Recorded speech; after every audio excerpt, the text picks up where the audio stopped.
Now let's talk about lightning. तो देखते हैं हमारा next disaster, that is lightning. Now talking about lightning, lightning is something that we have already discussed in our chapter static charges. Static charges के अंदर हम लोगों ने देखा हुआ है कि लाइटनिंग कैसे होती है। क्लाउड्स के ऊपर की तरफ सारे पॉजिटिव चार्जेस जमा हो जाते हैं, नीचे की तरफ नेगेटिव चार्जेस आ जाते हैं। अब वो नेगेटिव चार्जेस अर्थ के ऊपर के जो पॉजिटिव चार्जेस होते हैं या न्यूट्रलिटी जो होती है उसको अट्रैक्ट करते हैं, इसीलिए there is a flash of lightning. But there are some loops in that, कि क्या हम हमेशा लाइटनिंग को देख पाते हैं? Let's check. सो सबसे पहले, temperature and lightning is more intense than that of sun. Lightning का जो टेम्परेचर होता है और जो इसका जो temperature of lightning, yes, temperature और इसकी जो इंटेंसिटी होती है वो सन से भी ज्यादा होती है। मतलब you can just imagine how warm or what the temperature could the light could or temperature of lightning could be. About 95% of the lightning flashes occur only in sky, whereas only 5% of electricity reaches to the ground.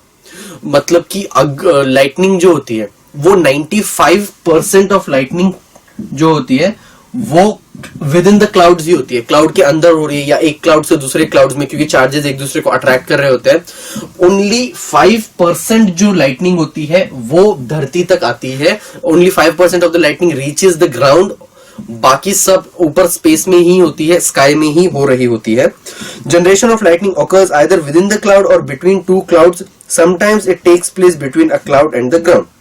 Again the thing that I just told you कि lightning जो होती है वो या तो cloud के अंदर होती है या तो दो क्लाउड्स के बीच में होती है। व्हाई? बिकॉज ऑब्वियसली एक क्लाउड के अंदर पॉजिटिव नेगेटिव चार्जेस है एक्यूमुलेटेड, दूसरे क्लाउड में भी सेम चीज है, positive is going to attract the negative. तो वहां पे यूजुअली जो होती है एक क्लाउड से दूसरे क्लाउड में या विद इन द क्लाउड होती है, बहुत कम पार्ट होता है जो अर्थ तक पहुंचता है, that is only the 5%। In the atmosphere about 40 lightning flashes occur पर सेकेंड। एटमॉस्फेयर के अंदर 40 लाइटनिंग के फ्लैशेस होते हैं हर सेकेंड के अंदर, which is obviously a lot because the speed of light is a lot. तो इसीलिए we can not make out जब लाइटनिंग हो रही होती है उस टाइम पे, और इसीलिए हमें वो एक स्ट्रेट लाइटनिंग लगती है, बट वो एक्चुअली 40 फ्लैशेस होते हैं एक सेकेंड के अंदर। There is very high temperature due to lightning. This causes sudden expansion of the air under high pressure, which result in loud thundering. कि अब देखो क्या होता है कि जो टेम्परेचर होता है वो बहुत ज्यादा होता है, उसकी वजह से सडन एक्सपांशन ऑफ एयर होता है।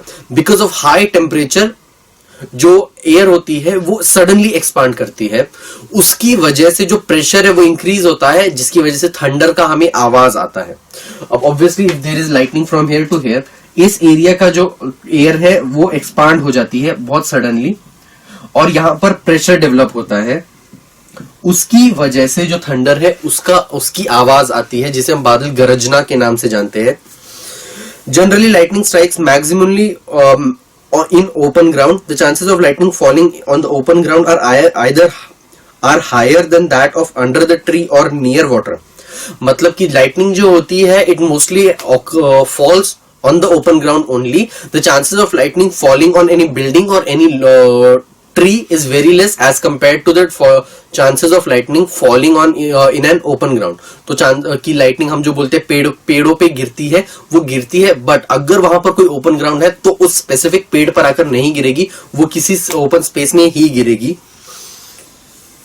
At high places or near tall object, the chances of lightning strike are much higher. Lightning can kill a person or there long term harmful effect. मतलब कि हायर ऑब्जेक्ट, हायर एल्टीट्यूड्स के ऊपर lightning के गिरने के chances again ज्यादा होते हैं, इसीलिए हाई क्लिफ्स के ऊपर लाइटनिंग फॉल होती है। Plus lightning can kill a person if it falls on someone, or it can impact him so badly that it can have a life long impact. Immediate treatment of lightning affected person is essential to save their lives. If some lightning strikes on someone, then immediate effects should be taken. He or she should be directly taken to the hospital to make sure कि जल्द से जल्द उसका treatment शुरू हो सके।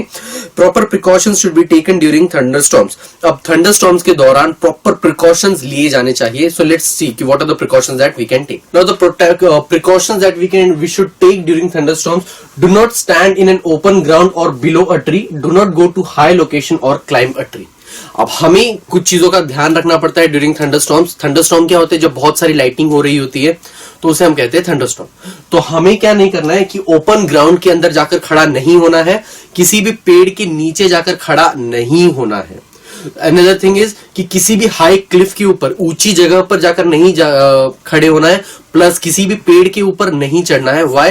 Because lightning के strike होने के चांसेस किन जगहों पर होते हैं? कंप्लीटली ओपन प्लेसेस या फिर प्लेसेस एट हाइट। तो अब इसीलिए हमें, और ट्री के ऊपर भी जो लाइटनिंग है उसके गिरने के चांसेस होते हैं। क्यों? क्योंकि उस पे जो पेड़ है, सॉरी, उस पे वो ऑब्वियसली एक हाइट पर होता है एज कंपेयर टू ग्राउंड, तो हाइट पे वो ज्यादा अट्रैक्ट करती है lightning.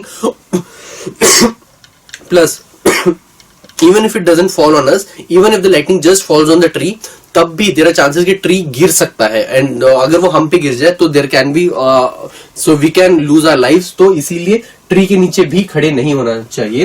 Do not stand near an electric pole or telephone pole or tower etcetera. Electric pole, telephone pole, tower, ये सब जो चीजें होती है ये बहुत हाई होती है, बहुत ऊंची चीजें होती है। लाइटनिंग ऐसी चीजों को अट्रैक्ट करती है, इसीलिए इनके नीचे खड़ा नहीं होना चाहिए, क्योंकि हम तक भी उसका इंपैक्ट हो सकता है। Plus those things can fall on us. Do not lean or do not lean on wired fences around a farm, a compound, a garden or a house। कि हमें कुछ चीजों पर लीन नहीं करना चाहिए। कौन सी चीजों पे? फेंसेस अराउंड अ फार्म, कि फार्म की के अराउंड जो फेंसेस होती है उसकी तरफ नहीं जाना चाहिए, या किसी भी कंपाउंड की तरफ खड़ा नहीं होना चाहिए, किसी भी गार्डन या घर के जो कंपाउंड्स होते हैं उनकी तरफ पास भी नहीं होना चाहिए। If you are on a two-wheeler, a bicycle, a tractor or a boat, get off immediately and go to safe place। अगर हम लोग किसी भी टू व्हीलर या bicycle, basically if you are traveling, so you should immediately get off and go to a safer place। Why? Because obviously जब हम travel कर रहे होते हैं, so it has to be an open space। हम road पर होते हैं, वहां पर लाइटनिंग गिरने के चांसेस ज्यादा होते हैं, so we should immediately get off that place और हमें किसी सेफ जगह पर चले जाना चाहिए। If you do not gather all together in one place, बहुत सारे लोगों को एक जगह पर नहीं accumulate होना चाहिए। जब बहुत सारे लोग एक जगह पर होते हैं, lightning also gets attracted to that places। क्योंकि तो हमें बहुत सारे लोगों को एक जगह पर गैदर नहीं होना चाहिए। Take care of to keep a distance of 15 feet between any two persons. Make sure कि हर दो लोगों के बीच में एटलीस्ट 15 फीट का डिफरेंस हो व्हेन यू आर, अगर आप किसी चीज कहीं पर खड़े हुए हो, क्योंकि जो चार्जेस लाइटनिंग है वो बहुत ज्यादा गैदर्ड अगर कोई जगह है उसे भी अट्रैक्ट करती है। Do not use plugged in electrical appliances। Do not use a mobile or telephone। जो इलेक्ट्रिकल अप्लायंसेज होते हैं, specially the ones that are plugged in, उसे यूज नहीं करना चाहिए। इसीलिए हमें टेलीविजन एंड एटसेट्रा या फिर इवन मोबाइल को चार्जिंग पे लगाने से मना किया जाता है during lightning. Plus mobile phone and और को भी यूज नहीं करना चाहिए व्हेन देयर इज लाइटनिंग और व्हेन देयर इज थंडरस्टॉर्म, क्योंकि the lightning attracts the signal that is released from the telephones और मोबाइल फोन्स, इसीलिए उन्हें यूज नहीं करना चाहिए।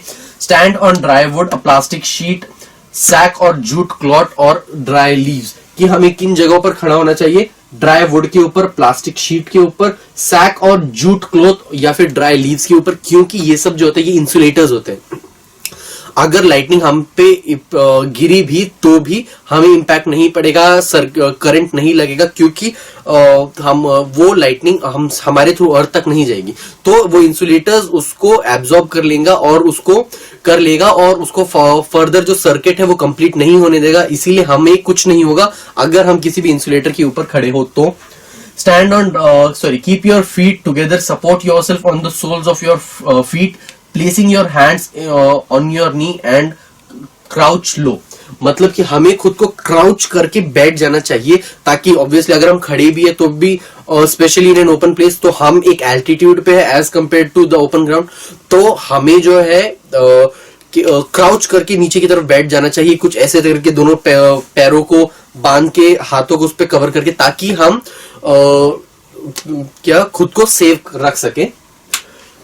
Swimmers and fisherman should immediately come out of water. अब swimmers और फिशरमैन जो लाइटनिंग होती है पानी की तरफ जाती है, क्यों? क्योंकि currents are good conductor of electricity, it's obviously going to attract the lightning. तो इसीलिए वो पानी के अंदर अगर कोई है तो उसे पानी के बाहर आ जाना चाहिए।